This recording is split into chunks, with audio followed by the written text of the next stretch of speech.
Every farm presents unique issues when it comes to estate planning. A well-thought-out farm estate plan can do a lot for you and for your family, including protecting your farm that you've worked so hard to build. I'm Brad Swenson, president of Swenson Investments and Commodities. We take the team approach to help farmers and ranchers acquire and keep their wealth.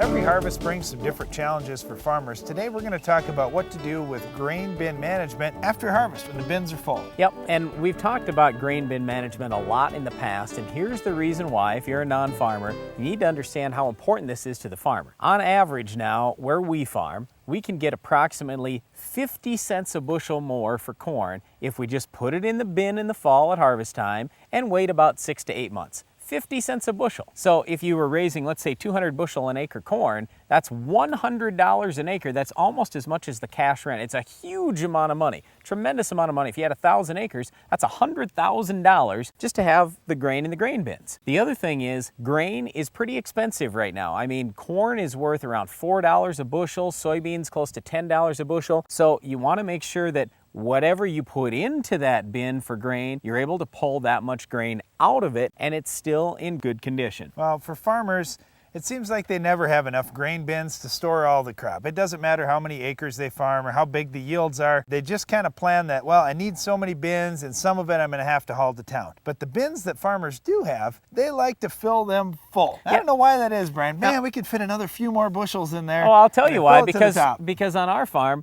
we have enough bins for all of our crop, yet we still overfill the bins because it's a lot less work to overfill a bin and then we pull some out later on than to fill that extra bin or two. Well, it takes time to clean it all out and everything else. So I'd rather put all my grain into fewer bins. And what happens is we peak that grain up. I mean, the most amount of bushels we could possibly get in the grain bin, that's how many bushels we're putting in, besides probably a few extra. Every once in a while, I'll run some over the top. Well, here's the problem with that strategy is when you peak up grain, if there's some moisture in that grain, moisture is going to move up and it's going to go right up to that peak and concentrate at the top, and you end up with some spoilage if you don't deal with that peak. And the thing with all grain, it all has some moisture in it. With corn, we want to put corn in the bin at around 12 to 13% moisture in order to store it. Well, it's still got 12 to 13% moisture. There is some moisture, especially as you go throughout the year, you get some damp days, that kind of thing. And like Darren said, that moisture is going to move to that peak. And what happens is when you get too much moisture in that peak,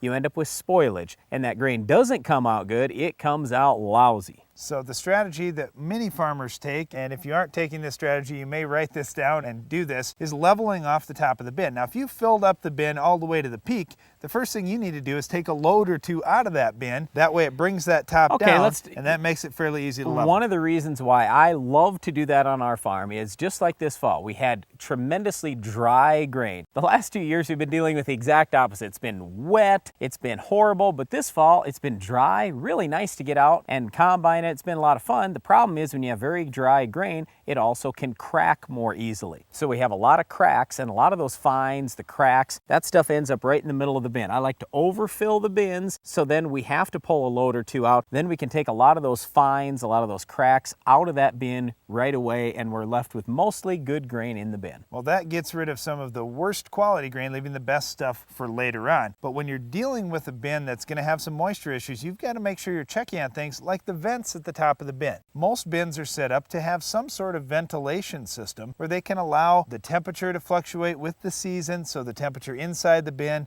is similar to what the temperature outside is. Like, for example, in the winter, a lot of guys will cool that grain down to avoid spoilage and avoid insects. But in the spring, they want that grain to warm up gently. Not all at once, but gently. That way that grain doesn't have a whole lot of problems with spoilage and dealing with the moisture. Well, when you look at the average farm that's out there, a lot of farmers now have grain bins that will hold 20,000, 50,000 bushels of grain. Let's just say, for example, you had a 50,000 bushel grain bin. If you have 50,000 bushels times $4 a bushel for corn, that's $200,000 in that one bin. You want to make sure your $200,000 is good in the spring, just like when you put it in the fall. So again, grain bin management, super important on every farm in the country. Well, you can't fill those bins if you don't have great crops, and one thing you need to control is weeds out in those fields. Can you identify this week's Weed of the Week?